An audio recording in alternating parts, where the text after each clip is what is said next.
করছি,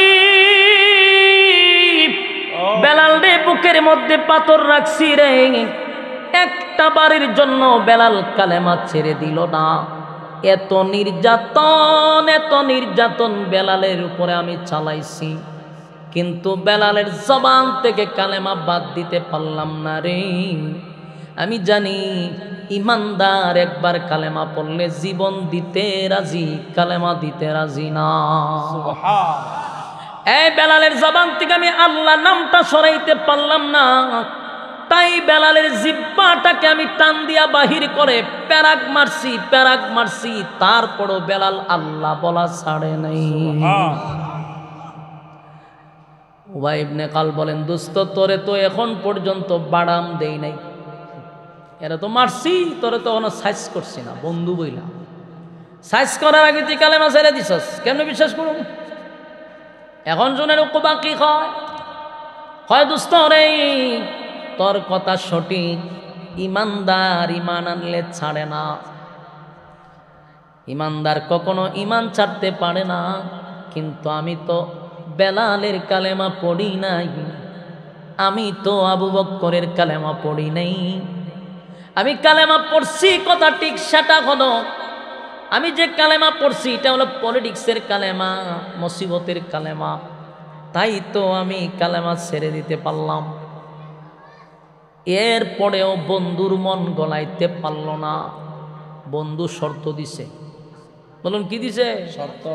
শর্ত হইল, তুই যদি সত্যি কালেমা ছেড়ে দেস তাহলে শোন, আগামী কালকে তোরে লইয়া আব্দুল্লাহর পুত্র মুহাম্মদের সামনে গিয়া দাঁড়াব, তুই মুহাম্মদের সামনে দাঁড়াইয়া তার কালেমা ফেরত দিবি। এখানেই শেষ নয়, কালেমা পড়ে আমাদেরকে যতটা না কষ্ট দিছস, এর থেকে বেশি কষ্ট আব্দুল্লাহর পুত্র মুহাম্মদকে দিতে হবে। নাউজুবিল্লাহ। তাই বড়া মজলিসে দাঁড়াইয়া মুহাম্মদের সুন্দর চেহারাটার মধ্যে তুই থুথু মারবি। নাউজুবিল্লাহ। আমার যুবক ভাইরা, এই বন্ধুর কারণে বন্ধু কতটা ক্ষতিগ্রস্ত হতে পারে আপনারা একটু দিলের কান লাগায় শুনেন। আজকে গোটা পৃথিবীতে ধ্বংস হইতেছে একমাত্র কোনো না কোনো বন্ধুর কারণে। যুব সমাজ ধ্বংস শুধু বন্ধুর কারণে।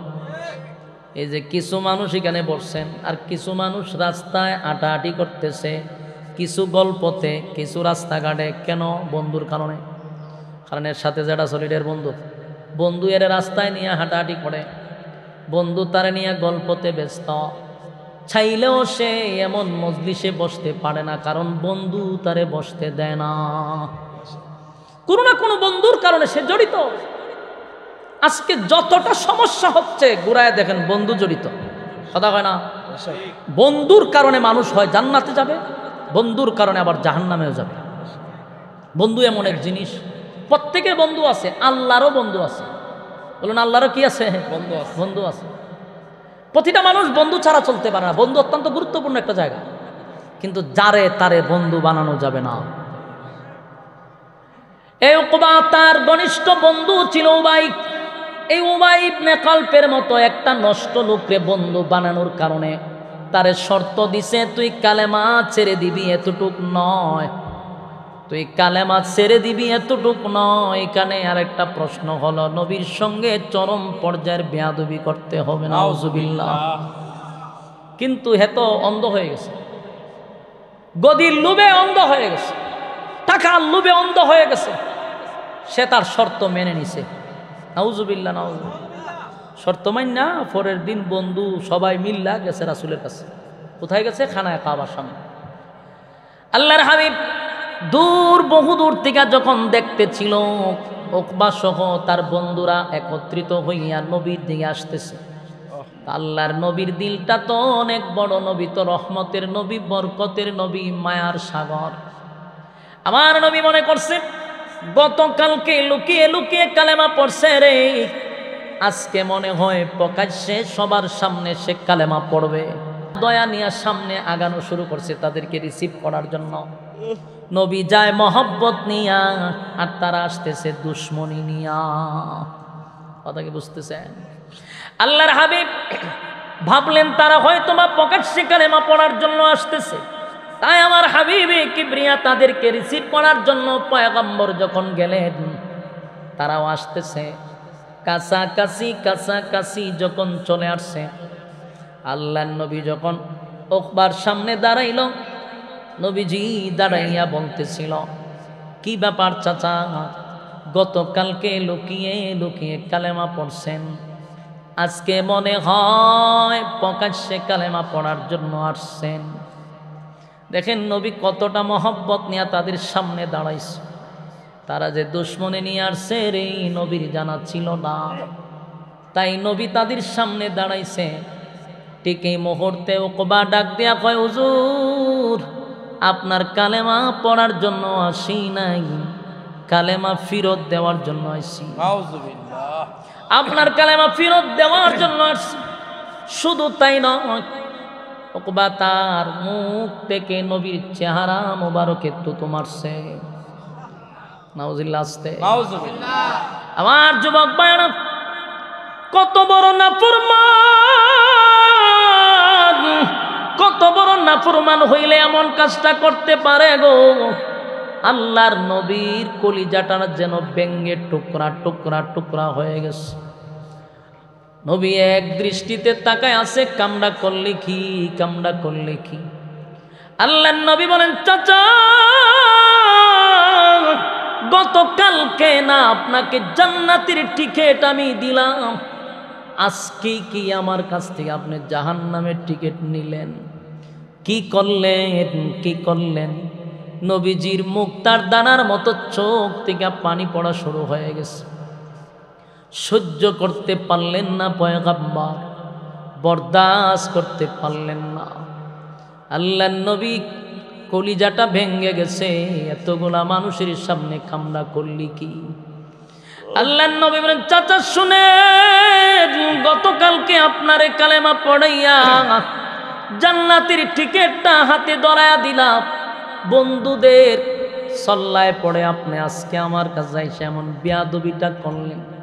তবে শুনেন, আপনাকে একটা বার্তা দেই চাচা, আপনি যে বেয়াদবি করছেন, আমি আপনাকে শুধু এই মেসেজটুকু জানায়া দিতে চাই, আপনি মক্কার এরিয়ার বাহিরে কোথাও যাবেন না, যাবেন না।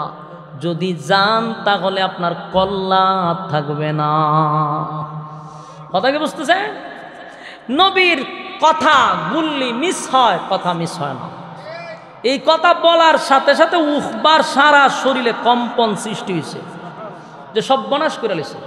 কারণ এই কথাটা বলার মানে হলো নবী যা বলছে তো এটা 100% হয়ে যাবে, তার কল্লা চলে যাবে, সে বুঝতে পারছে, সে কাঁপা শুরু করছে।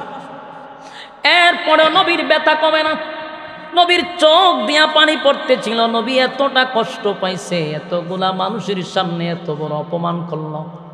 ঠিক এই মুহূর্তে আমার আল্লাহ জিব্রাইলকে পাঠায়া দিছে। সুবহানাল্লাহ। আল্লাহ বলেন, হাবিব,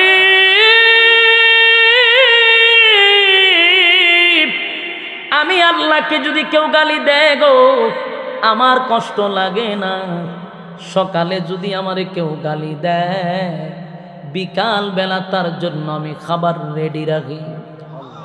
আমারে কত মানুষ গালি দেয়, এই যে বৃষ্টি হয় না গালি দেয়, বৃষ্টি হইলেও গালি দেয়। মানুষ আল্লাহরে গালি দিলে আল্লাহ কয় আমার কষ্ট লাগে না, আমার কষ্ট লাগে না। কিন্তু আমার কষ্ট লাগে আমার বন্ধুরে যদি কেউ গালি দেয়। কথা কি বুঝতেছেন? আল্লাহ বলেন, আমার বন্ধুরে যদি কেউ গালি দেয়, আমি আল্লাহ বরদাস্ত করতে পারি না গো। উকবা আপনার সঙ্গে যে ব্যবহারটা করছে, আমি আল্লাহ বরদাস্ত করতে পারতেছি না, আমি সহ্য করতে পারতেছি না। কারণ আপনার চেহারাটা আমি এমনভাবে বানাইছি, পৃথিবীতে এমন চেহারা দিয়ে আমি আর কাউরে বানাই নাই, ওয়ান পিস বানাইছি। আল্লাহু আকবার। যেই চেহারার কসম আমার আল্লাহ করছে, জোরে কোন সুবহান। ওয়াদ-দুহা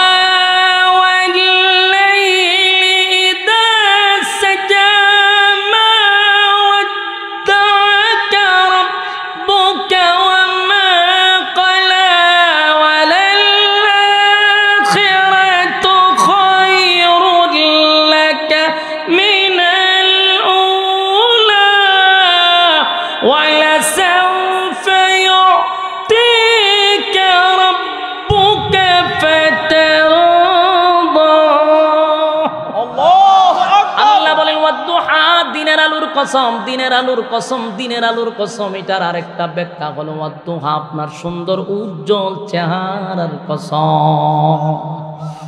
আল্লাহ বলেন ওয়াদ্দুহা, দিনের আলুর কসম। ওয়াদ্দুহার আরেকটা ব্যাখ্যা হলো আপনার সুন্দর উজ্জ্বল চেহারার কসম। ওয়াল্লাইলি ইযা সাজা, রাতের অন্ধকারের কসম। আবার বলেন আপনার কালো চুলের কসম। সুবহান। ওয়াদ্দুহা ওয়াল্লাইলি ইযা সাজা মা ওয়াদাকা রাব্বুকা ওয়া মা ক্বালা ওয়ালাল আখিরাতু খায়রুন লাকা মিনাল উলা ওয়ালাসাউফা ইউ'তিকা রাব্বুকা ফাতারদা। আল্লাহু আকবার। দুইটা কসম করে আল্লাহ বলেন মা ওয়াদ্দাকা রাব্বুকা ওয়া মা ক্বালা, আপনার রব আপনারে কখনো বলে নাই, বলবে না। সুবহান।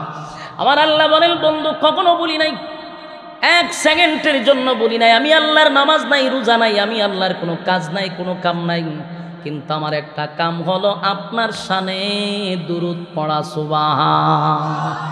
আমি বন্ধু আপনার জন্য দুরূদ পড়ি, বন্ধুর জন্য বন্ধুর কত মায়া রে।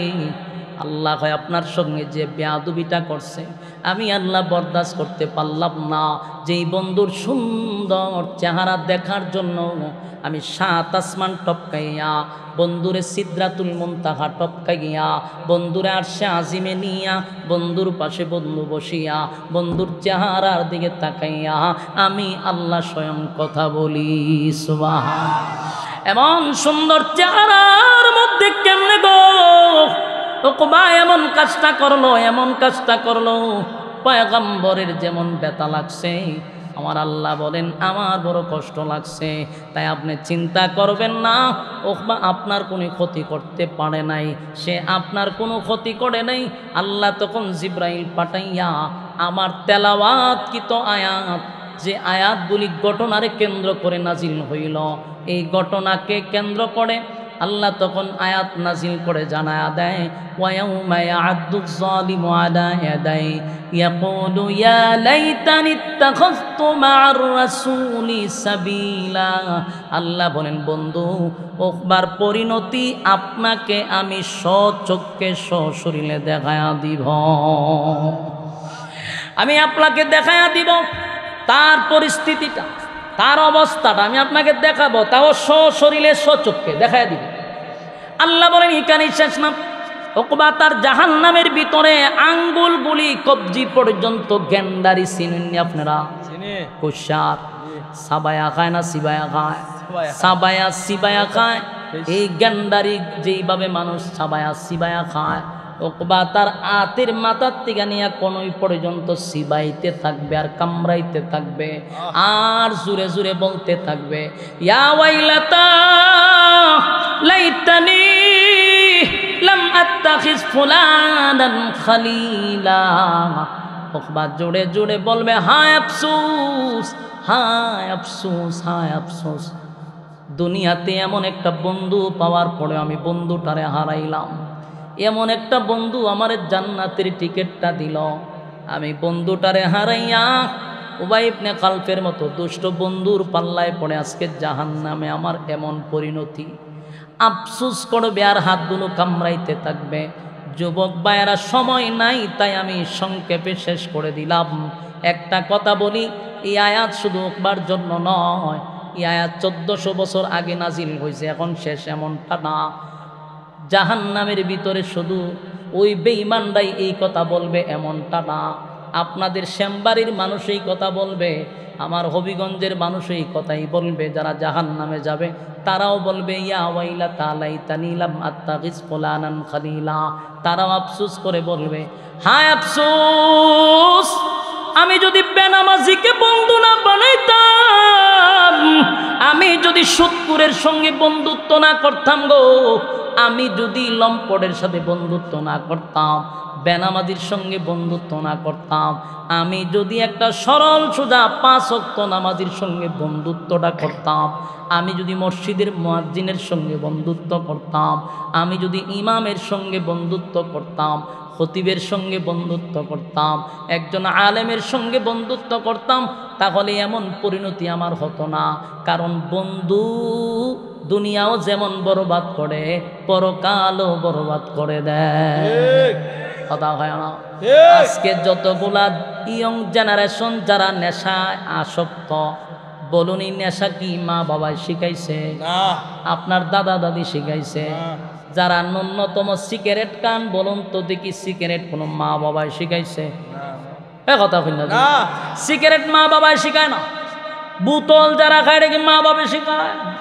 কথা বলি না। ইয়াবা যারা খায় মা বাবা শিখায়, চাচা চাচি শিখায়, স্কুল কলেজ ভার্সিটির শিক্ষকরা শিখায়। শিখাই লোকেরা বন্ধু, হ্যাঁ দুস্থ বন্ধু এ শিখায়। বিড়ি না খাইলেও দুস্থ একটা টান দে, দেখবে বাবের জগতে যাবে। এই বাবের জগত নেওয়ার জন্য একটা দুইটা টান দিতে দিতে ফাঁকা বিড়ি কুরবানায় সাইরা দেয়। গাঞ্জা যদি না খায় দুস্থ একটা টান মার, তুই বাবের জগতে চলে যাবি। তাই গাঞ্জা না খাইলেও জোর করে খাওয়াইতে খাওয়াইতে এক পর্যায়ে গাঞ্জা কুরবানায়া দেয়, বোতল কুরবানায়া দেয়। শুধু তার দুনিয়া ধ্বংস করছে এমনটা নয়, তার পরকালটারেও সে ধ্বংস করে দিল। এই জন্য যার সাথে যার মহব্বত, তার সাথে তার কিয়ামত। যার তার সঙ্গে বন্ধুত্ব চলবে না, যার তার সাথে বন্ধুত্ব করবেন না। বন্ধু দরকার আছে। আমার আল্লাহ বলেন আমার বন্ধু হলেন হাবিবে কিবরিয়া, হাবিবুল্লাহ হলো আমার বন্ধু। আল্লাহরও বন্ধু আছে। আমার নবী কয় আমার বন্ধু আবু বকর। এমনভাবে সবাই বন্ধু নিয়ে চলতে হয়, কিন্তু বন্ধুত্ব যার তার সাথে চলে না। কথা কোন ঠিক নেই? সম্মানিত শুধু সময় স্বল্পতার কারণে আমি আর সামনে আগানোর কোনো সুযোগ নাই। আজকের এই মাহফিল যে আজকে কেন আমি নিজেও জানি না। আমারে কইছে 2 দিন আগে, কয় আমি ভাবছি ভাই 11 তারিখ, ওহন পরে আমারে কয় আজকে আমি এখানে হাজিরা দিতে হবে। আমার মাথার উপরে একটা আসমান ভেঙে পড়ে রয়েছে, কারণ অন যাইতে কুমিল্লা বাইরে বহু দূর, এখানে যাইতে হবে। এই জন্য আমাদের এখানের যিনি কামালউদ্দিন দাইমি ভাই, বেচারার আবদার রক্ষার্থে আরও একজন ওলামায়ে কেরাম যোগাযোগ করছেন বারবার। এই জন্য আপনাদের এখানে হাজিরা দিলাম। যে কথাগুলি বলছি গুরুত্বপূর্ণ একটা কথা হলো, বন্ধু নির্বাচনের ক্ষেত্রে আমরা খুব সচেতন থাকব। যারে তারে বন্ধু বানাবো না, সৎ লোকের সাথে বন্ধুত্ব করব। সৎসঙ্গে সৎবাস, অসৎসঙ্গে সর্বনাশ। রাজি আছি ইনশাল্লাহ? বন্ধুরা নিয়ে নিয়ে ঘুরাই সত্তান, অনেক বন্ধু আজকে মাহফিলও বলে দিছে না, ঠিক নেই? এই জন্য বন্ধু নির্বাচনের ক্ষেত্রে সাবধান। আল্লাহ বুঝার, মানার, আমল করার তৌফিক দান করুক, আমিন। সবাইকে বলনেওয়ালা শুননেওয়ালা উভয়কে সহি আমল করার তৌফিক দান করুক, আমিন। আসসালামু আলাইকুম ওয়া রাহমাতুল্লাহি ওয়া বারাকাতুহু। আলহামদুলিল্লাহিল আকরামিল্লাযী খালাকাল ইনসানা ওয়া কাররাম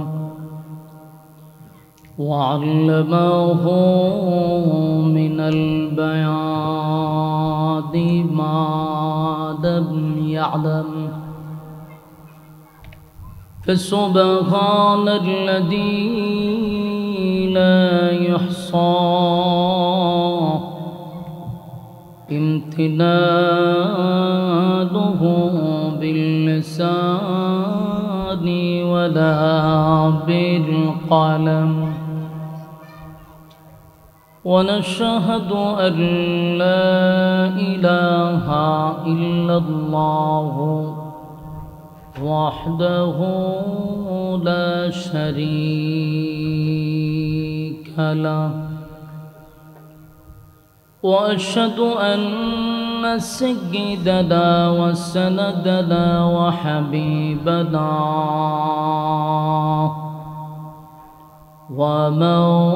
ومولانا محمدا عبد الله ورسوله أرسله بالحق بشيرا ونذيرا وداعيا إلى الله بإذنه وسراجا منيرا أما بعد فأعوذ بالله من الشيطان الرجيم بسم الله الرحمن الرحيم ويوم يعد الظالم على يديه يقول يا ليتني اتخذت مع الرسول سبيلا يا ويلتى ليتني لم أتخذ فلانا خليلا صدق الله العظيم দুরূদ শরীফ পড়েন আল্লাহুম্মা সাল্লি আলা মুহাম্মাদিন ওয়া আলা ফ্রেন্ড একটু এদিকে না হ্যাঁ একটু এদিকে কামা সাল্লাইতা আলা ইব্রাহিম ওয়া আলা আলি ইব্রাহিম ইন্নাকা হামিদুম مجيد اللهم بارك على محمد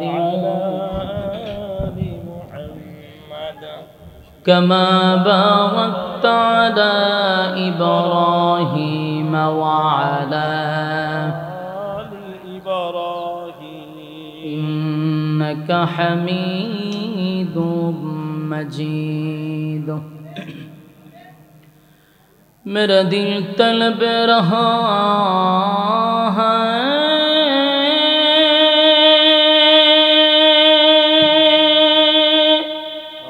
मेरे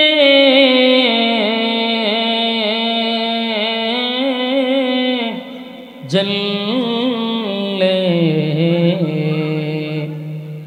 रहा है सीना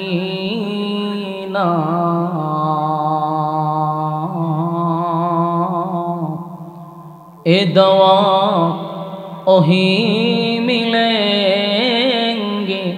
मुझे ले चलो मदीना बलगल औला बिकमा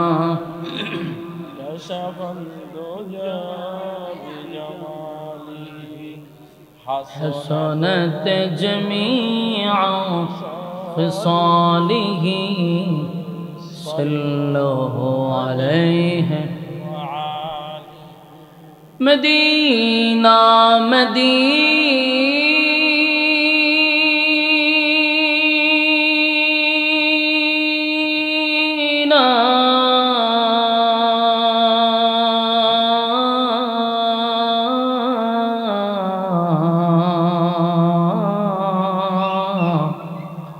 मदीना मदीना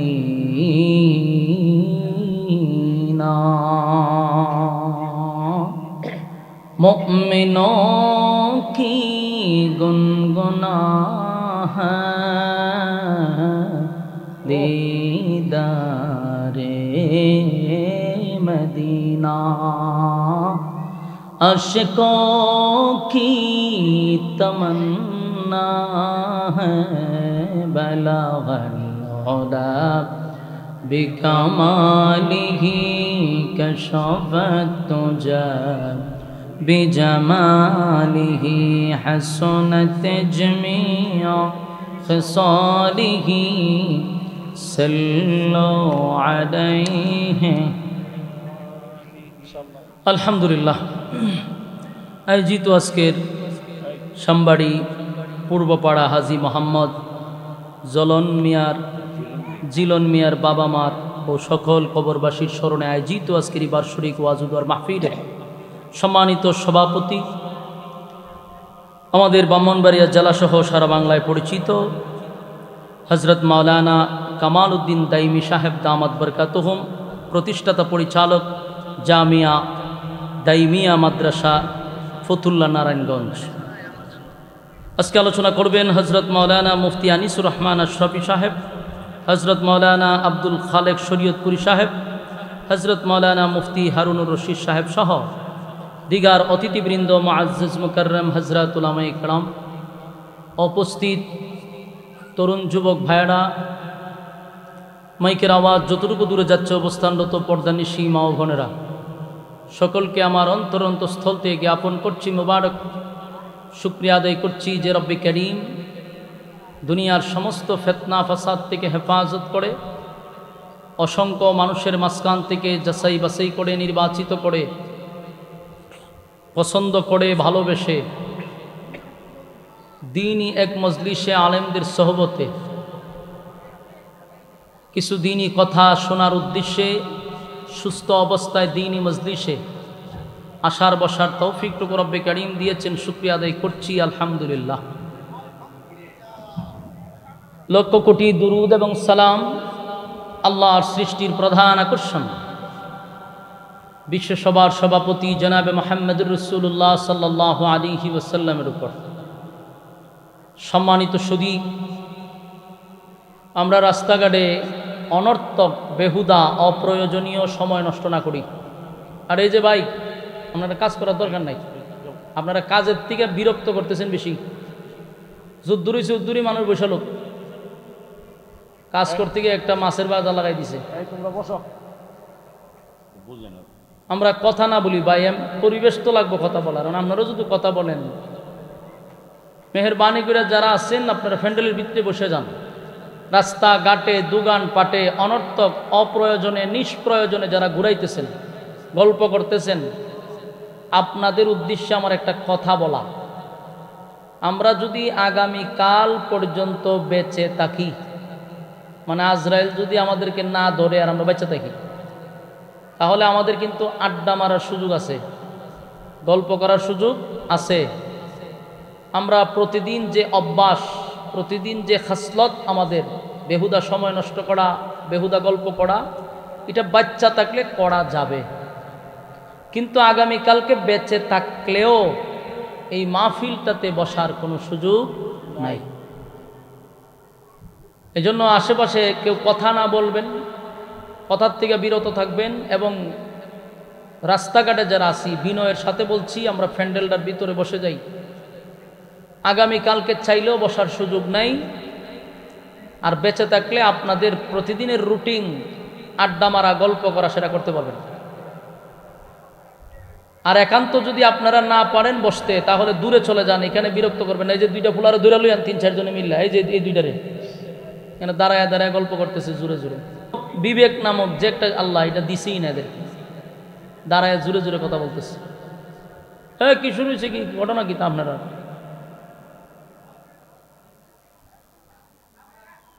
এখানে দাঁড়িয়েছে কেন? ওয়াজ যদি আপনার কপালও না থাকে তাহলে দূরে চলে যান। বিরক্ত করতেছেন কেন মানুষকে? যারা বসছে এদেরকে শুনতে দেন, নিজেরাও শুনবেন না, অন্যকে শুনতে দিবেনও না। যাক জায়গা নয়, বৈশা যান। আর যদি কপাল ফুইরা থাকে তাহলে ওই দূরে চলে যান। মেহেরবানি করে আমরা কথা না বলি। আর 1-2 জন ভলান্টিয়ার হিসেবে দাঁড়ায় যেন যে পিচ্ছিগুলো আইতেছে যেন কথা না বলতে পারে, এক জায়গায় বসতে দিবেন না, এক জায়গায় বসতে দিবেন না, এই 3টার এক জায়গায় বসতে দিবেন না। ভাই, সময় খুব কম, অল্প সময় আমরা এখানে বসছি। আমার পরে বাংলাদেশের উল্লেখযোগ্য উলামায়ে কেরাম কথা বলবে, আপনারা তো শুনবেনই। আমি মুসাফির হালতে এখান থেকে আবার কুমিল্লা যেতে হবে, এজন্য আমি সংক্ষিপ্ত আকারে আমাদের দাইমি ভাইয়ের আবদার রক্ষার্থে এই জন্য এখানে বসছি। কিছু কথা আপনাদের সামনে উপস্থাপন করতে চাই, তবে ধৈর্যের সাথে শ্রবণ করা খুবই জরুরি। আর 2-1 জন লোক দাঁড়িয়ে যান, এই যে পোলাপানগুলা কথা বলতেছে, কথা বললে কথা বলা যায় না, 2-1 জন দাঁড়ায় থাকেন। মাজালিসুল কোরআন, মাজালিসুল্লাহ, কোরআন হাদিসের মজলিস তো বা এটা আল্লাহ তাআলার মজলিস। এবং এই প্যান্ডেলটা কত গুরুত্বপূর্ণ, রাসূল বলেন নাযালাত আলাইহিমুস সাকিনা, তোমরা যখনই দিনই মজলিসে বসবা তখন উপর থেকে সাকিনা রহমত নাজিল হবে। সুবহান। আমরা এই বরকতি মজলিসটা ছেড়ে দিয়া রাস্তাঘাটে ঘুরাইতেছি। 2 নম্বর কথা হলো, আল্লাহ যাকে ভালোবাসে মহব্বত করে ওই সমস্ত বান্দাদেরকে আল্লাহ দিনের কাজে লাগায় রাখে। তো যারাই বসছেন আল্লাহ আপনাদেরকে ভালোবাসে, ভালোবাসে বিদায় রাস্তাঘাটে না ঘুরাইয়া এখানে বসায় রাখছে। এজন্য এটার একটা কদর করা দরকার। আমরা শুকরিয়া আদায় করছি আবারও আলহামদুলিল্লাহ। আমি আপনাদের সামনে মহাগ্রন্থ আল কোরআন থেকে আয়াতে কারিমা তেলাওয়াত করছি। ওঠার আগেও দাইমি ভাই মাথায় একটা বিষয় দিয়ে দিছে, এই বিষয়টাকে লক্ষ্য করেই আপনাদের সামনে কথাগুলি উপস্থাপন করার চেষ্টা করব। রব্বে কারিম যেন বলনেওয়ালাকে শুননেওয়ালাকে তৌফিক দান করে, আমিন। যে আয়াতি কারিমা তেলাওয়াত করছি নাজিল হইছে একটা ঘটনারে কেন্দ্র করে। কোরআন নাজিল হইছে কোনো ঘটনারে কেন্দ্র করে, অথবা কোনো সমস্যার সমাধানে, অথবা কোনো প্রশ্নের উত্তরে। এই 3টা কারণে কোরআন কমপ্লিট হয়েছে। হয় কোনো ঘটনারে কেন্দ্র কইরা, আর না হয় কোনো প্রশ্নের জবাবে, আর না হয় কোনো প্রশ্নের উত্তরে, অথবা কোনো সমস্যার সমাধানে। 3 কারণে। তা আমার তেলাওয়াতকৃত আয়াতগুলি নাজিল হয়েছে একটা ঘটনারে কেন্দ্র করে। সেই ঘটনাটুকু আমাদের শোনা দরকার আছে নি? যে ঘটনাটা হলো আয়াতের শানে নজুল। আমরা শোনার চেষ্টা করি। রাসূল আরবি সাল্লাল্লাহু আলাইহি সাল্লাম মক্কাতুল মুকাররমায় প্রথম দিক দিয়া যখন কালেমার দাওয়াত দেওয়ার জন্য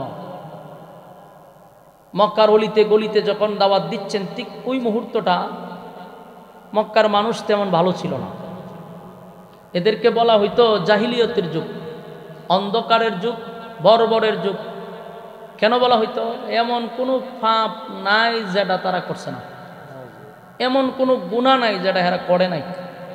এই জন্য এটার অন্ধকারের যুগ বলা হয়। তো এই মানুষগুলো খুবই খারাপ, কিন্তু এই খারাপ মানুষের মধ্যেও মানুষের ভিতরে কিছু গুণ ছিল ভালো, যে গুণটা আল্লাহর কাছে পছন্দনীয় এবং নবীদের সুন্নাহ।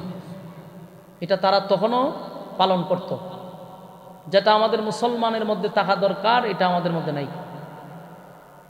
এই অন্ধকার যুগের মানুষগুলোর মধ্যে যে গুণটা ছিল, এটা আমাদের মধ্যে থাকা জরুরি। তো তাদের গুণটা কি ছিল? গুণটা ছিল তারা মানুষকে মেহমানদারি করাইতো। বলুন, কি করাইতো? মেহমানদারি। মেহমানদারি করাইতো। মানুষকে মেহমানদারি করানো এটা নবীদের সুন্নাহ, এবং এটা আল্লাহর কাছে পছন্দনীয়। অথচ আমরা মুসলমান মানুষকে মেহমানদারি করানোর জন্য, কেউ যদি আমার বাড়িতে আসে তাহলে আমার চেহারা কালো হয়ে যায়, মলিন হয়ে যায়। ঘরের আড়ালে বিবিকে জিজ্ঞাসা করে যে এরা আসছে কখন, যাবে কখন, মানে খুব বিরক্তি। অথচ মেহমান আসে রহমত নিয়ে, বরকত নিয়ে। এই জন্য মেহমানকে কদর করা দরকার, সে যে কেউ হোক, কিন্তু আপনার ঘরে আসছে বরকত নিয়ে। মেহমানদারি করাইলে পৃথিবীর ইতিহাসে এমন কোনো ব্যাখ্যা আছে যে মানুষ গরিব হইছে? না, গরিব হয় না। আপনি এই গুণটা এখনো আরব দেশে আছে, যারা গেছেন এরা তো জানেনি। আরব দেশে এখনো এই গুণ আছে। এরা প্রথম গাছের খেজুরটা নিয়ে দাঁড়ায় থাকে মানুষকে খাওয়ানোর জন্য। এরা মানুষকে খাওয়ানোর জন্য এতটাই পাগল যে খাওয়াইতে পারলে এরা তৃপ্তি পায়। এটা আরব দেশে এখন আছে। তো তখনকার যুগে যখন অন্ধকার যুগ, বর্বরের যুগ, জাহিলিয়তের যুগ, তখন এই গুণটা তাদের মধ্যে ছিল। এরা খানার পার্টি করত। কথা কয় নাই, আবার কথা কয়, দূরে কথা কয়, করে কথা কন যেত না। আমার পরে নাচানাচি শুরু করে দিন, বললে দেখবেন কথা কেন না, এটা ডিস্টার্ব। এই খারাপ মানুষের মধ্যে গুণ ছিল খাওয়ানোর গুণ। তো কুরাইশ বংশের একজন নেতার নাম হইল উকবা ইবনে আবু মুআইদ। এও কুরাইশ বংশেরই, মানে বড় নেতা না, মানে ফাতি নেতা, বড় নেতাদের সাথে লিয়াজু মেনটেন করে। তো হে ব্যবসাতে ভালো ইনকাম করছে, মুনাফা পাইছে ভালো। ব্যবসার থেকে আইসাই একটা খানার পার্টি করছে, বড় পার্টি করে চিন্তা করলো খাওয়াই তো প্রত্যেক বছর হই, কিন্তু বালা মানুষ তো খাওয়াই না, একটা বালা মানুষ খাওয়ানো দরকার।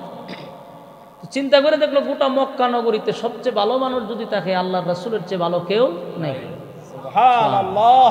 সে কিন্তু কাফের, কিন্তু সিদ্ধান্ত হইলে এর চেয়ে ভালো মানুষ এই জমিনে আল্লাহর পাঠায় নাই। সুবহানাল্লাহ। সে সিদ্ধান্ত নিল আল্লাহর রাসূলকে দাওয়াত দিবে। গেছে দাওয়াত রাসূলের কাছে, গিয়া বলল যে ভাতিজা, তোমার সাথী সঙ্গী নিয়ে আগামীকালকে দুপুরবেলা আমার বাড়িতে একবেলা খানা খাইবে। রাসূল দাওয়াত রেখে বলাইছে যে ঠিক আছে, আমি আগামীকালকে যাব। উকবায়ও তার পরিবেশ করছে, আয়োজন করছে। কিন্তু রাসূল যখন রওনা দিছে, রাস্তার মধ্যে জিবরাইল রাসূলের সামনে দাঁড়ায় গেছে। আল্লাহু আকবার। দাঁড়ায় বলতেছে, হুজুর কোথায় যান? বলে উকবায় দাওয়াত দিছে।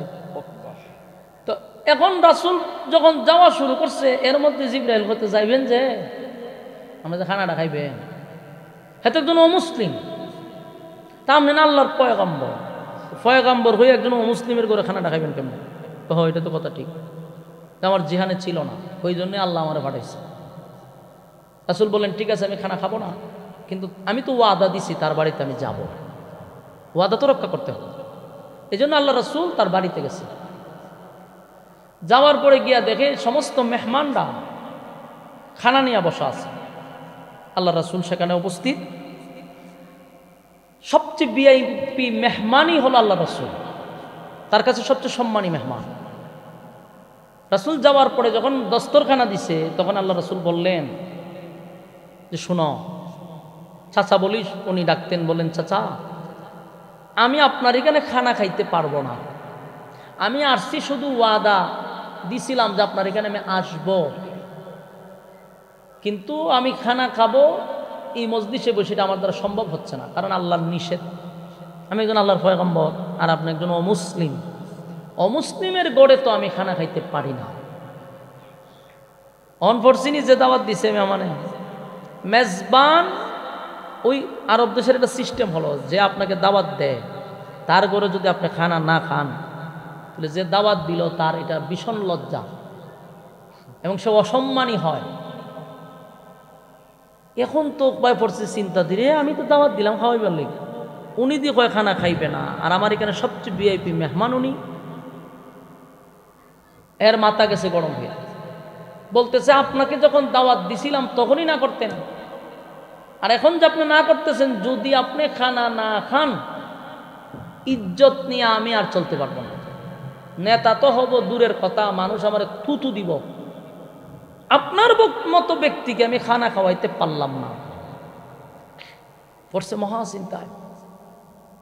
ওইদিকে আল্লাহর রাসূল একই কথা বলতেছেন যে না, আমি একজন অমুসলিমের ঘরে খানা খাইতে পারি না। তো রাসূল যদি না খাইতে পারে, আমরা খাইতে পারবো, ঠিক না? কথা কই না দি না, আমরা তো খানা জায়েজ আছে না। আপনারা এই শামবাড়িতে হিন্দু আসেনি না, এতে কেমনে এখন বুঝাইতাম? আগে ছিল হিন্দু, যে যেখানে আছে এরারে বুঝাইতে সুবিধা। যেমন আমার গ্রামও হিন্দু আছে, হিন্দুদের বাড়িতে যত পূজা হয়, হিন্দুর থেকে বেশি সংখ্যক লোক তাহে মুসলমান। প্রসাদ খাইবার লেগে মুসলমানরা গিয়ে বসে থাকে, পূজাতে মণ্ডপে সব জায়গায় দেখবেন মুসলমানকে বসে থাকে। নির্লজ্জ বেহায়া মুসলমান এদের বাড়িতে খানা খায় নাক ডুবাইয়া, কিন্তু কোনো হিন্দু লোক মুসলমানের ঘরে আসে না ইচ্ছা করে খানা খাইতেন। ঈদের সময় আমরা দাওয়াত দিয়ে আনতে পারতেন না, কিন্তু আমরা দাওয়াত চারুই যাই, আমরা নির্লজ্জ বেহায়া মুসলমান। রাসূলকে আল্লাহ নিষেধ করলেন। আল্লাহ রাসূল বললেন, চাচা, কোনোভাবেই আপনার এখানে খানা আমার দ্বারা সম্ভব না। এখন হে বেটা তো নেতা, আগামীতে একটা বড় নেতা হবে এমন সিদ্ধান্ত নিয়েই তো উনারে দাওয়াত দিছে। এখন উনি যদি খানা না খায়, মুখ দেখাবো কেমনে? আল্লাহ রাসূল বললেন, আমি চলে যাচ্ছি।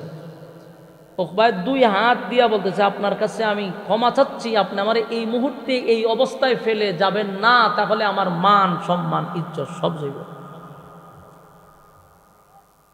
আল্লাহ রাসূল বলেন, ঠিক আছে, তাহলে একটা শর্ত আছে, আপনি যদি আমার শর্ত মানেন তাহলে আপনার এখানে আমি খানা খাইতে পারি, শর্ত সাপেক্ষে।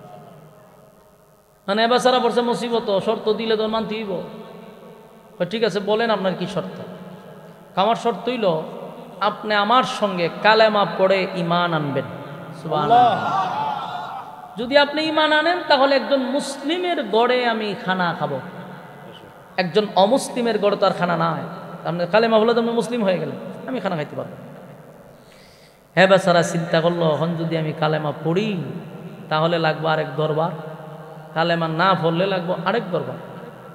আর এই পরিস্থিতিতে এখন আমার করণীয় কি, যেটারে আমরা গ্রাম্য ভাষায় কয় মাইনকার সিফা পড়ছে একেবারে ফাটা বাসের সিফা, না এদিকে যাইতে পারতেছে না এদিকে যাইতে পারতেছে, চিন্তায় পড়ে গেছে। কারণ সে তো ছোট নেতা, বড় বড় নেতাদেরকে দাওয়াত দিয়ে এখানে বসায় রাখছে। সর্বাধিক বিবেচনা করে দেখলো এখন যদি উনি উঠে চলেই যায় তাহলে এটা আমার মান সম্মানের আঘাত করবে বেশি। তাই সে সিদ্ধান্ত নিল যে না, আপনাকে যেতে দিব না, খানা আপনাকে খেতেই হবে, প্রয়োজনে আমি কালেমা পড়ে ঈমান আনব। খুশির সংবাদ। আল্লাহর রাসূল এত খুশি হয়েছি কথা শুনে, বলল ঠিক আছে চাচা, তাহলে আপনি আমার সাথে কালেমা পড়েন।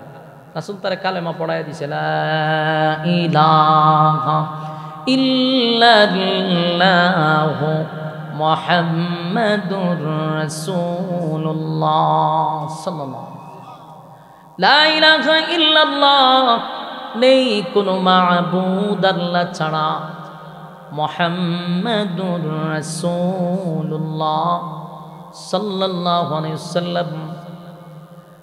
আল্লাহর নবী বলেন, প্রাণের চাচা, আপনি যেহেতু কালেমা পড়ছেন, ঈমান আনছেন, আমি একজন মুমিনের গড়ে খানা খাবো, এতে আমার কোনো অসুবিধা নেই।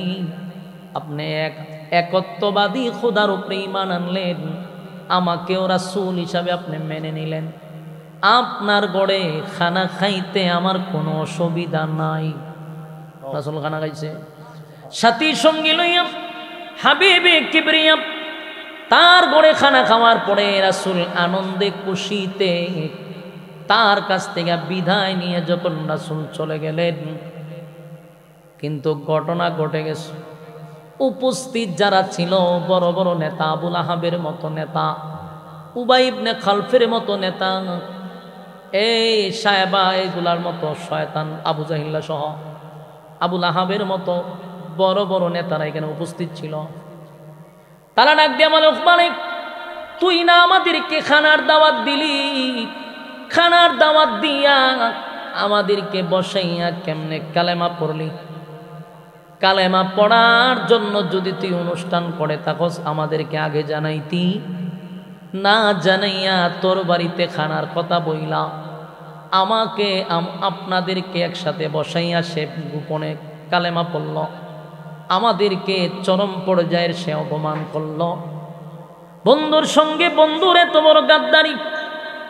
উবাই ইবনে খালফ যে সবচেয়ে বড় শয়তান, যে বেলালের মনিব ছিল, যে বেলালকে নির্যাতন করছিল, এটা হইল ওকবার একেবারে ঘনিষ্ঠ বন্ধু।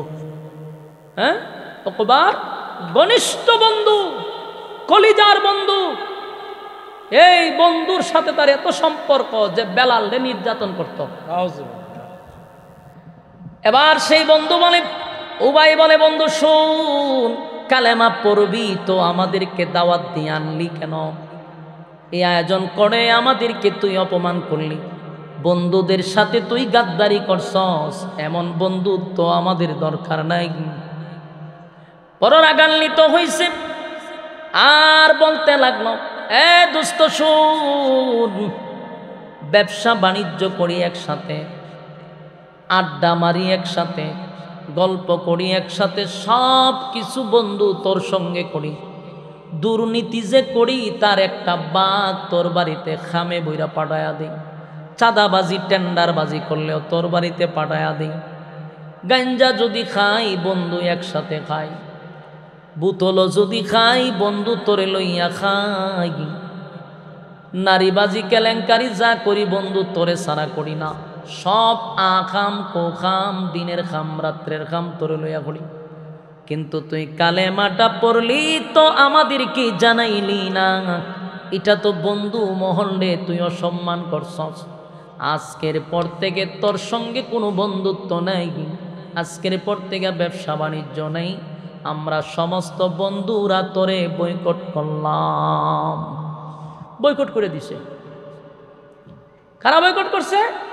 এই ওকবার একেবারে ঘনিষ্ঠ যারা ছিল তারা তারে বয়কট করছে।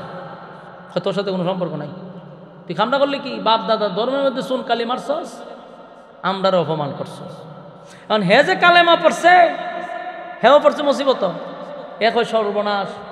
এই টিম যদি আমারে বয়কট করে তাহলে ব্যবসা বাণিজ্য আখাম কুখাম এগুলো নাও বাদই দিলাম, নেতা হমু কেমনে, সামনে চলবো কেমনে, এবার যে আরেক টেনশন। এই চিন্তায় সে এক পর্যায়ে এদের কাছে গেছে, গিয়া হইলো দোস্ত তোমরা আমারে বয়কট করলে আমি চলবো কেমন?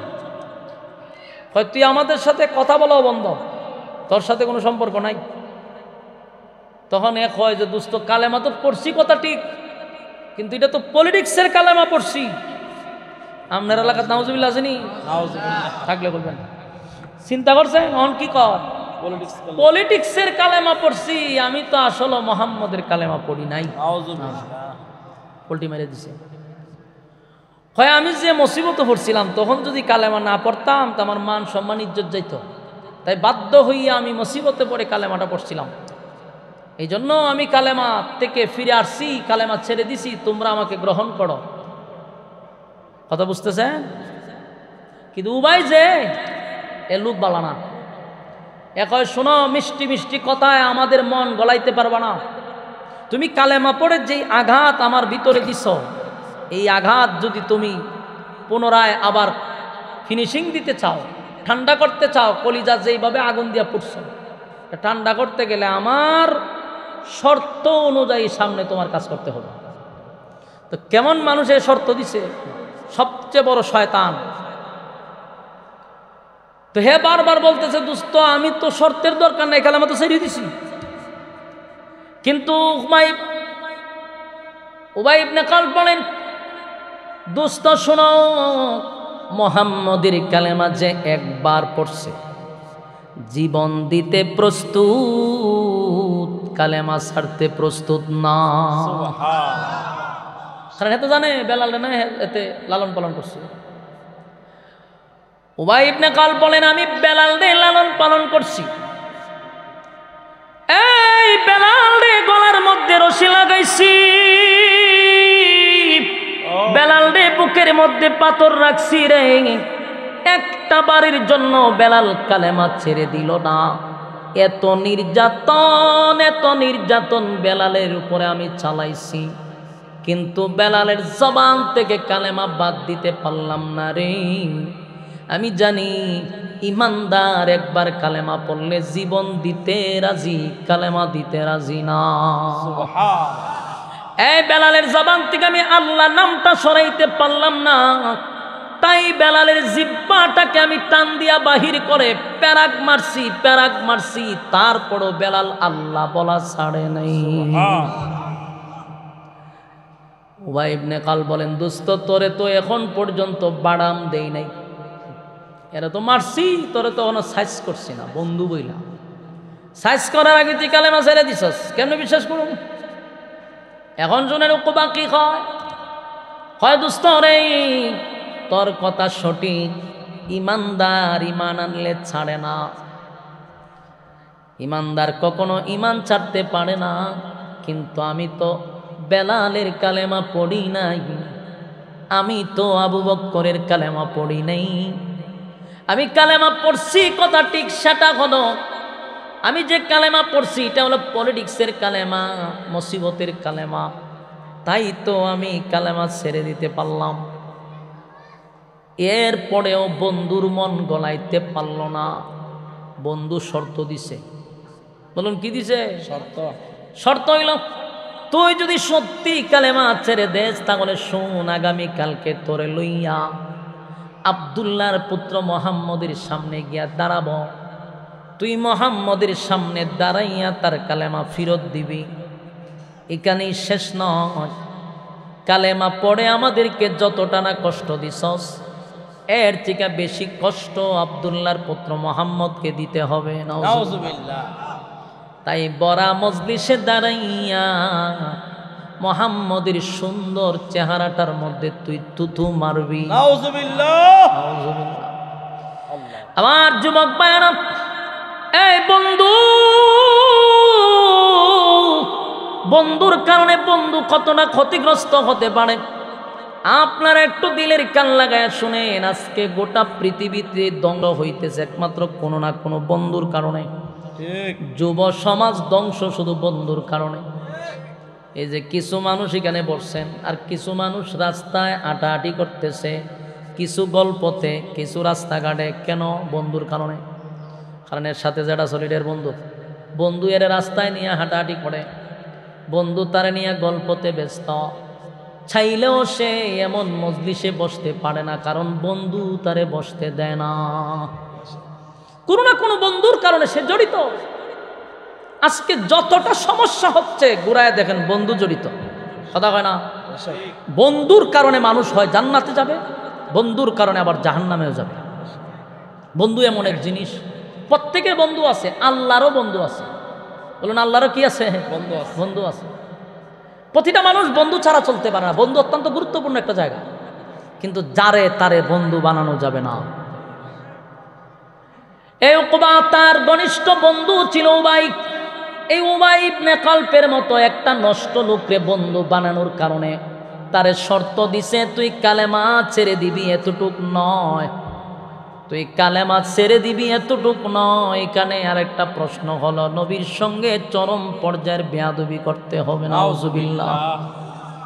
কিন্তু হে তো অন্ধ হয়ে গেছে, গদির লোভে অন্ধ হয়ে গেছে, টাকার লোভে অন্ধ হয়ে গেছে, সে তার শর্ত মেনে নিছে। নাউজুবিল্লাহ, নাউজুবিল্লাহ। শর্ত মাইনা পরের দিন বন্ধু সবাই মিল্লা গেছে রাসূলের কাছে। কোথায় গেছে? খানায় কাবার সামনে।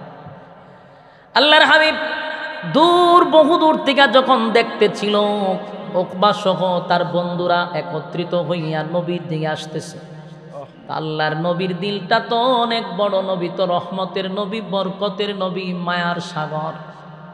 আমার নবী মনে করছে গতকালকে লুকিয়ে লুকিয়ে কালেমা পড়ছে রে, আজকে মনে হয় প্রকাশ্যে সবার সামনে সে কালেমা পড়বে। দয়া নিয়ে সামনে আগানো শুরু করছে তাদেরকে রিসিভ করার জন্য। নবী যায় মহব্বত নিয়া, আর তারা আসতেছে দুশ্মনী নিয়া। কথা কি বুঝতেছেন? আল্লাহর হাবিব ভাবলেন তারা হয়তো বা প্রকাশ্যে কালেমা পড়ার জন্য আসতেছে, তাই আমার হাবিবে কিবরিয়া তাদেরকে রিসিভ করার জন্য পয়গম্বর যখন গেলেন, তারাও আসতেছে। কাছাকাছি কাছাকাছি যখন চলে আসছে, আল্লাহর নবী যখন উকবার সামনে দাঁড়াইল, নবীজি দাঁড়াইয়া বলতেছিল, কি ব্যাপার চাচা, গতকালকে লুকিয়ে লুকিয়ে কালেমা পড়ছেন, আজকে মনে হয় প্রকাশ্যে কালেমা পড়ার জন্য আসছেন। দেখেন নবী কতটা মহব্বত নিয়ে তাদের সামনে দাঁড়াইছে। তারা যে দুশ্মনে নিয়ে আসছে রে নবীর জানা ছিল না, তাই নবী তাদের সামনে দাঁড়াইছে। ঠিক এই মুহূর্তে উকবা ডাক দিয়া কয়, হুজুর আপনার কালেমা পড়ার জন্য আসি নাই, কালেমা ফিরত দেওয়ার জন্য আসি। আপনার কালেমা ফিরত দেওয়ার জন্য আসছি। শুধু তাই নয়, উকবা তার মুখ থেকে নবীর চেহারা মোবারকে থুতু মারছে। নাউজুবিল্লাহ, আসতে আমার যুবক ভাইরা, কত বড় নাফরমান, কত বড় নাফরমান হইলে এমন কাজটা করতে পারে গো। আল্লাহর নবীর কলিজাটা যেন ব্যঙ্গে টুকরা টুকরা টুকরা হয়ে গেছে। নবী এক দৃষ্টিতে তাকায় আছে, কামড়া করলে কি, কামড়া করলে কি। আল্লাহর নবী বলেন, চাচা গতকালকে না আপনাকে জান্নাতের টিকিট আমি দিলাম, আজকে কি আমার কাছ থেকে আপনি জাহান্নামের টিকিট নিলেন? কি করলেন, কি করলেন? নবীজির মুক্তার দানার মতো চোখ থেকে পানি পড়া শুরু হয়ে গেছে। সহ্য করতে পারলেন না পয়গম্বর, বরদাস্ত করতে পারলেন না। আল্লাহর নবী কলিজাটা ভেঙ্গে গেছে, এতগুলা মানুষের সামনে কামড়া করলি কি? আল্লাহর নবী বলেন, চাচা শুনে, গতকালকে আপনারে কালেমা পড়াইয়া জান্নাতের টিকিটটা হাতে ধরায়া দিলাম, বন্ধুদের সল্লায় পড়ে আপনি আজকে আমার কাছে এসে এমন বেয়াদবিটা করলেন। তবে শুনেন, আপনাকে একটা বার্তা দেই চাচা, আমি আপনি যে বেয়াদবি করছেন, আমি আপনাকে শুধু এই মেসেজটুকু জানায়া দিতে চাই, আপনি মক্কার এরিয়ার বাহিরে কোথাও যাবেন না, যাবেন না। যদি যান তাহলে আপনার কল্লা থাকবে না। কথা কি বুঝতেছে? নবীর কথা গুল্লি মিস হয়, কথা মিস হয় না। এই কথা বলার সাথে সাথে উখবার সারা শরীরে কম্পন সৃষ্টি হয়েছে, যে সর্বনাশ করে লিছে। কারণ এই কথাটা বলার মানে হলো নবী যা বলছে তো এটা 100% হয়ে যাবে, তার কল্লা চলে যাবে, সে বুঝতে পারছে, সে কাঁপা শুরু করছে। এরপরে নবীর ব্যথা কমে না, নবীর চোখ দিয়া পানি পড়তেছিল, নবী এতটা কষ্ট পাইছে, এতগুলা মানুষের সামনে এত বড় অপমান করল। ঠিক এই মুহূর্তে আমার আল্লাহ জিব্রাইল রে পাঠায়া দিছে। সুবহানাল্লাহ। আল্লাহ বলেন, হাবিব, আমি আল্লাহকে যদি কেউ গালি দেয় গো আমার কষ্ট লাগে না, সকালে যদি আমারে কেউ গালি দেয় বিকাল বেলা তার জন্য আমি খাবার রেডি রাখি। আমারে কত মানুষ গালি দেয়, এই যে বৃষ্টি হয় না গালি দেয়, বৃষ্টি হইলেও গালি দেয়। মানুষ আল্লাহরে গালি দিলে আল্লাহ কয় আমার কষ্ট লাগে না, আমার কষ্ট লাগে না। কিন্তু আমার কষ্ট লাগে আমার বন্ধুরে যদি কেউ গালি দেয়। কথা কি বুঝতেছেন? আল্লাহ বলেন আমার বন্ধুরে যদি কেউ গালি দেয় আমি আল্লাহ বরদাস্ত করতে পারি না গো। ওকবা আপনার সঙ্গে যে ব্যবহারটা করছে আমি আল্লাহ বরদাস্ত করতে পারতেছি না, আমি সহ্য করতে পারতেছি না। কারণ আপনার চেহারাটা আমি এমন ভাবে বানাইছি, পৃথিবীতে এমন চেহারা দিয়ে আমি আর কাউরে বানাই নাই, ওয়ান পিস বানাইছি। আল্লাহু আকবার। যেই চেহারার কসম আমার আল্লাহ করছে, জোরে কোন সুবহান। ওয়াদ-দুহা ওয়াল-লাইলি ইযা সাজা মা ওয়াদ্দা'কা রাব্বুকা ওয়া মা ক্বালা ওয়ালাল-আখিরাতু খায়রুল লাকা মিনাল উলা ওয়ালাসাউফা ইউ'তিকা রাব্বুকা ফাতারদা। আল্লাহু আকবার। আল্লাহ বলেন ওয়াদ-দুহা, দিনের আলোর কসম, দিনের আলোর কসম, দিনের আলোর কসম। এটার আরেকটা ব্যাখ্যা হলো ওয়াদ-দুহা আপনার সুন্দর উজ্জ্বল চেহারার কসম। আল্লাহ বলেন ওয়াদ-দুহা, দিনের আলোর কসম। ওয়াদ-দুহার আরেকটা ব্যাখ্যা হলো আপনার সুন্দর উজ্জ্বল চেহারার কসম। ওয়াল-লাইলি ইযা সাজা, রাতের অন্ধকারের কসম। আবার বলেন আপনার কালো চুলের কসম। সুবহান। ওয়াদ-দুহা ওয়াল-লাইলি ইযা সাজা মা ওয়াদ্দা'কা রাব্বুকা ওয়া মা ক্বালা ওয়ালাল-আখিরাতু খায়রুল লাকা মিনাল উলা ওয়ালাসাউফা ইউ'তিকা রাব্বুকা ফাতারদা। আল্লাহু আকবার। দুইটা কসম করে আল্লাহ বলেন মা ওয়াদ্দা'কা রাব্বুকা ওয়া মা ক্বালা, আপনার রব আপনারে কখনো বলে নাই, বলবে না। সুবহান। আমার আল্লাহ বলেন বন্ধু কখনো বলি নাই, এক সেকেন্ডের জন্য বলি নাই। আমি আল্লাহর নামাজ নাই, রোজা নাই, আমি আল্লাহর কোনো কাজ নাই, কোনো কাম নাই, কিন্তু আমার একটা কাম হলো আপনার শানে দুরূদ পড়া। সুবহান। আমি বন্ধু আপনার জন্য দুরূদ পড়ি, বন্ধুর জন্য বন্ধুর কত মায়া রে। আল্লাহ হয় আপনার সঙ্গে যে বেয়াদবিটা করছে আমি আল্লাহ বরদাস্ত করতে পারলাম না। যেই বন্ধুর সুন্দর চেহারা দেখার জন্য আমি 7 আসমান টপকাইয়া, বন্ধুরে সিদরাতুল মুনতাহা টপকাইয়া, বন্ধুরে আরশে আজিমে নিয়া, বন্ধুর পাশে বন্ধু বসিয়া, বন্ধুর চেহারার দিকে তাকাইয়া আমি আল্লাহ স্বয়ং কথা বলি। সুবহান। এমন সুন্দর চেহারার মধ্যে কেমনে গো ওকবা এমন কাজটা করলো, এমন কাজটা করলো, পয়গম্বরের যেমন ব্যথা লাগছে আমার আল্লাহ বলেন আমার বড় কষ্ট লাগছে। তাই আপনি চিন্তা করবেন না, ওকবা আপনার কোনো ক্ষতি করতে পারে নাই, সে আপনার কোনো ক্ষতি করে নাই। আল্লাহ তখন জিব্রাইল পাঠাইয়া আমার তেলাওয়াতকৃত আয়াত, যে আয়াতগুলি ঘটনারে কেন্দ্র করে নাজিল হইল, এই ঘটনাকে কেন্দ্র করে আল্লাহ তখন আয়াত নাজিল করে জানায়া দেয়, ওয়ায়াউমা ইয়া'আদ্দুয যালিমু আলা ইয়াদাই ইয়াকুলু ইয়া লাইতানি ইত্তাখাযতু মা'আর রাসূলি সাবিলা। আল্লাহ বলেন, বন্ধু ওবার পরিণতি আপনাকে আমি স্বচক্ষে সশরীরে দেখায়া দিব। আমি আপনাকে দেখায়া দিব তার পরিস্থিতিটা, তার অবস্থাটা আমি আপনাকে দেখাবো, তাও সশরীরে সচক্ষে দেখায়া দিব। আল্লাহ বলেন এখানেই শেষ না, ওকবা তার জাহান্নামের ভিতরে আঙ্গুলগুলি কবজি পর্যন্ত গেন্ডারি চিনেননি আপনারা? কুশার সাবায়া খায় না সিবায়া খায়?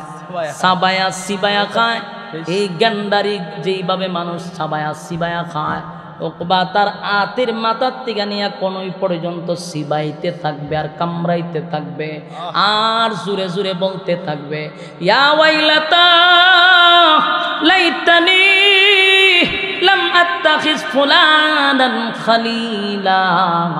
ওকবা জোরে জোরে বলবে, হায় আফসোস, হায় আফসোস, হায় আফসোস, দুনিয়াতে এমন একটা বন্ধু পাওয়ার পরে আমি বন্ধুটারে হারাইলাম। এমন একটা বন্ধু আমার জান্নাতের টিকিটটা দিল, আমি বন্ধুটারে হারাইয়া উবাই ইবনে খালফের মতো দুষ্ট বন্ধুর পাল্লায় পড়ে আজকে জাহান্নামে আমার এমন পরিণতি। আফসোস করবে আর হাতগুলো কামড়াইতে থাকবে। যুবক ভাইয়েরা, সময় নাই, তাই আমি সংক্ষেপে শেষ করে দিলাম। একটা কথা বলি, এই আয়াত শুধু একবার জন্য নয়, এই আয়াত 1400 বছর আগে নাজিল হয়েছে, এখন শেষ এমনটা না। জাহান্নামের ভিতরে শুধু ওই বেঈমানরাই এই কথা বলবে এমনটা না, আপনাদের শ্যামবাড়ির মানুষ এই কথা বলবে, আমার হবিগঞ্জের মানুষ এই কথাই বলবে। যারা জাহান্নামে যাবে তারাও বলবে, ইয়া ওয়াইলাতা লাইতানি লাম আত্তাখিজ ফুলানান খালিলা। তারাও আফসোস করে বলবে, হায় আফসোস, আমি যদি বেনামাজিকে বন্ধু না বানাইতাম, আমি যদি সুদখোরের সঙ্গে বন্ধুত্ব না করতাম গো, আমি যদি লম্পটের সাথে বন্ধুত্ব না করতাম, বেনামাজির সঙ্গে বন্ধুত্ব না করতাম, আমি যদি একটা সরল সোজা 5 ওয়াক্ত নামাজির সঙ্গে বন্ধুত্বটা করতাম, আমি যদি মসজিদের মুয়াজ্জিনের সঙ্গে বন্ধুত্ব করতাম, আমি যদি ইমামের সঙ্গে বন্ধুত্ব করতাম, খতিবের সঙ্গে বন্ধুত্ব করতাম, একজন আলেমের সঙ্গে বন্ধুত্ব করতাম, তাহলে এমন পরিণতি আমার হতো না। কারণ বন্ধু দুনিয়াও যেমন বরবাদ করে, পরকালও বরবাদ করে দেয়। কথা হয় না? আজকে যতগুলা ইয়ং জেনারেশন যারা নেশায় আসক্ত, বলুন এই নেশা কি মা বাবাই শিখাইছে? আপনার দাদা দাদি শিখাইছে? যারা ন্যূনতম সিগারেট খান, বলুন তো দেখি সিগারেট কোনো মা বাবাই শিখাইছে? কথা কই না, সিগারেট মা বাবাই শিখায় না। বোতল যারা খায় রেখে মা বাবা শিখায়? কথা কই না। ইয়াবা যারা খায় মা বাবা শিখায়, চাচা চাচি শিখায়, স্কুল কলেজ ভার্সিটির শিক্ষকরা শিখায়। শিখাই লোকেরা বন্ধু, হ্যাঁ দুস্থ বন্ধু এ শিখায়। বিড়ি না খাইলেও দুস্থ একটা টান দেয়, দেখবে বাবের জগতে যাবে।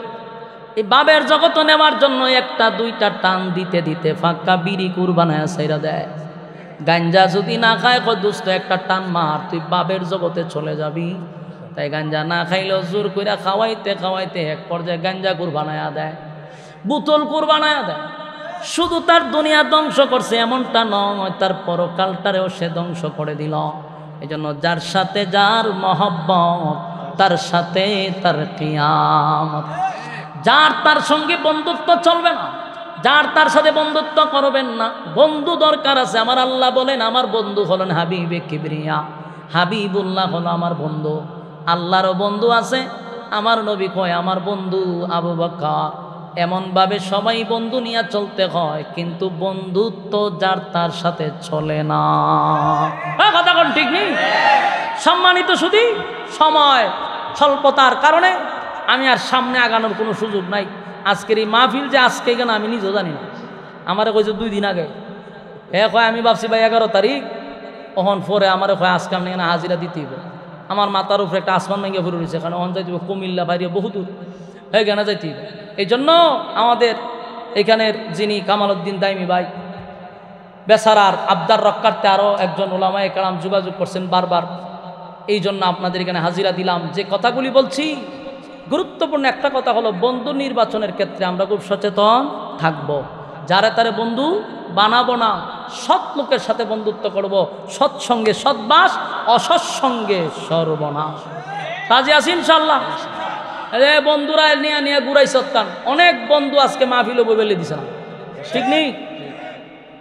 এই জন্য বন্ধু নির্বাচনের ক্ষেত্রে সাবধান। আল্লাহ বুজার, মানার, আমল করার তৌফিক দান করুক, আমিন। সবাইকে বলনেওয়ালা শুননেওয়ালা উভয়কে সহি আমল করার তৌফিক দান করুক, আমিন। আসসালামু আলাইকুম ওয়া রাহমাতুল্লাহি ওয়া বারাকাতুহু।